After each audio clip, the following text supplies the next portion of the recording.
ఈ నెల 13న కాళేశ్వరం ప్రాజెక్టు పర్యటనకు అఖిలపక్ష నేతలను తీసుకెళ్లనుంది రాష్ట్ర ప్రభుత్వం. ఈ విజిట్ కు మాజీ సీఎం కేసీఆర్ ను కూడా పిలవాలని సర్కార్ నిర్ణయించింది. కేసీఆర్ ను స్వయంగా వెళ్లి ఆహ్వానించే బాధ్యతలను ఇరిగేషన్ మంత్రి ఉత్తమ్ కుమార్ రెడ్డికి అప్పగించారు సీఎం రేవంత్. మరోవైపు కాళేశ్వరం టూర్ కు వీలుగా అసెంబ్లీ సమావేశాలను షెడ్యూల్ టైం కంటే ఒకరోజు ముందే ముగించే అవకాశం ఉంది. షెడ్యూల్ ప్రకారం ఈ నెల 13 వరకు అసెంబ్లీ సెషన్ జరగాల్సి ఉంది. ఆల్ పార్టీ ఎమ్మెల్యేల కాళేశ్వరం టూర్ డీటెయిల్స్ తెలుసుకుందాం. బ్యూరో చీఫ్ సత్యం మనతో లైవ్ లో జాయిన్ అవుతున్నారు. సత్యం, ఆల్ పార్టీ ఎమ్మెల్యేస్ ని కాళేశ్వరం తీసుకెళ్లడానికి రీజన్ ఏంటి? ఎంతమంది వెళ్లే ఛాన్స్ ఉంది? కేసీఆర్ వస్తారా? అధికార కాంగ్రెస్ పార్టీ అంటే ఈ నెల 13వ తేదీన వరకు అసెంబ్లీ నిర్వహించాలని ముందుగా బీఏసీ నిర్ణయించింది. అయితే 12 అంటే సోమవారం రోజు అసెంబ్లీ చివరి ఆ రోజు ముగించి 13వ రోజు మేడిగడ్డ కాళేశ్వరం ప్రాజెక్టును విజిట్ కోసం అఖిల పక్షాన్ని తీసుకెళ్లాలని కాంగ్రెస్ పార్టీ ప్రభుత్వం భావిస్తుంది. ఎందుకంటే మేడిగడ్డ నిర్మాణం ఎలా జరిగింది, గత ప్రభుత్వం ఎంత నాసిరకంగా ఆ ప్రాజెక్టు నిర్మించింది, ఎక్కడెక్కడ లోపాలు జరిగాయి, ఇప్పటివరకు ఉన్న విజిలెన్స్ రిపోర్టు, అదేవిధంగా జాతీయ ప్రాజెక్టు అథారిటీ ఇచ్చిన 2 రిపోర్ట్లలో కంటే కూడా స్వయంగా ఎమ్మెల్యేలు అఖిలపక్ష పార్టీలందరూ కూడా వెళ్ళి ఆ ప్రాజెక్టు విజిట్ చేస్తే ఎక్కడెక్కడ తప్పులు జరిగే అంశంపై నేరుగా పదే ఆరోపణలు చేయడం కంటే నేరుగా ఆ ప్రాజెక్టు విజిట్ చేస్తే ఎమ్మెల్యేలకు అవగాహన వస్తుంది. లేదంటే ఇక గత ప్రభుత్వం చేసిన తప్పులను నేరుగా చూపించవచ్చు.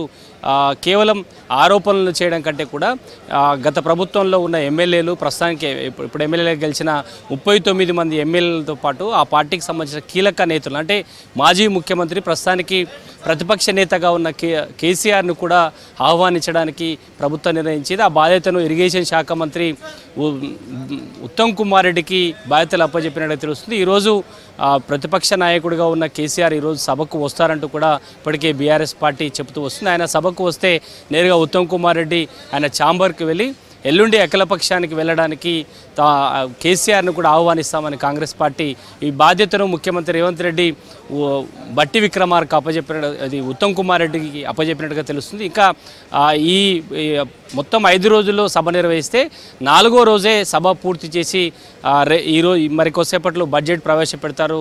ఆ తర్వాత రేపు అసెంబ్లీకి హాలిడే ఇచ్చి ఇక సోమవారం రోజు అన్ని విపక్ష పార్టీల నుంచి బడ్జెట్పై వారి అభిప్రాయాలు తీసుకుంటారు. అదే రోజు బడ్జెట్పై చర్చ ముగుస్తుంది. కానీ ఇక 13వ తేదీన మేడిగడ్డ ప్రాజెక్టు విజిట్కి వెళ్ళడానికి కాంగ్రెస్ పార్టీ అన్ని అఖిలపక్ష పార్టీలకు సంబంధించి ఎమ్మెల్యేలను తీసుకెళ్లడానికి సిద్ధమవుతుంది. అయితే రేపు సాయంత్రం సిఎల్పి సమావేశం అసెంబ్లీలో నిర్వహిస్తుంది.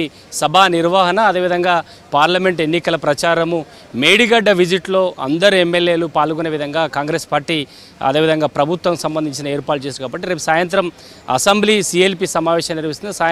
సిఎల్పి సమావేశంలో అసెంబ్లీ నిర్వహణ, పార్టీ వ్యూహం ఏ విధంగా ఉండాలి, ఒకవేళ ప్రతిపక్ష నాయకుడిగా ఉన్న కేసీఆర్ డిస్కషన్కు వస్తే ఏ విధంగా రిప్లేస్ ఇవ్వాలి, అధికార పార్టీగా ఎక్కడెక్కడ ఈ కాళేశ్వరం సంబంధించి నిర్మాణంలో లేదంటే అవినీతి ఎక్కడెక్కడ జరిగింది, మేడిగడ్డ ప్రాజెక్టు పూర్తిగా లోపభీష్టంగా ఉండడానికి ఏ విధంగా ఉందనే అంశాలపై బీఆర్ఎస్ పార్టీ నుంచి ఒకవేళ అటాక్ పెరిగితే ఎక్కువ మంది ఎమ్మెల్యేలు, సీనియర్ నేతలంతా కూడా అసెంబ్లీలో ప్రతిపక్ష పార్టీని ధీటుగా ఎదుర్కోవాలనే అంశంపై కూడా రేపు సాయంత్రం సిఎల్పి సమావేశంలో చర్చించి దీంతోపాటు పార్లమెంట్ ఎన్నికల ప్రచారాన్ని 6 గ్యారంటీలను ఏ విధంగా ప్రభుత్వం అమలు చేస్తుంది, పార్లమెంట్ ఎన్నికల ప్రచారంలో పార్టీ అనుసరించిన వ్యూహంపై కూడా ఈ సిఎల్పి సమావేశంలో చర్చించే అవకాశం ఉంది. ఇక అఖిల పక్షాన్ని మేడిగడ్డ ప్రాజెక్టు తీసుకెళ్ళి ఎక్కడైతే పగుళ్ళు వచ్చాయో అసలు ఈ ప్రాజెక్టు ఉంటుందా, పూర్తిగా కూలిపోతుందా, నిపుణులు ఏమంటున్నారు, విజిలెన్స్ రిపోర్ట్ ఏమి ఇచ్చింది,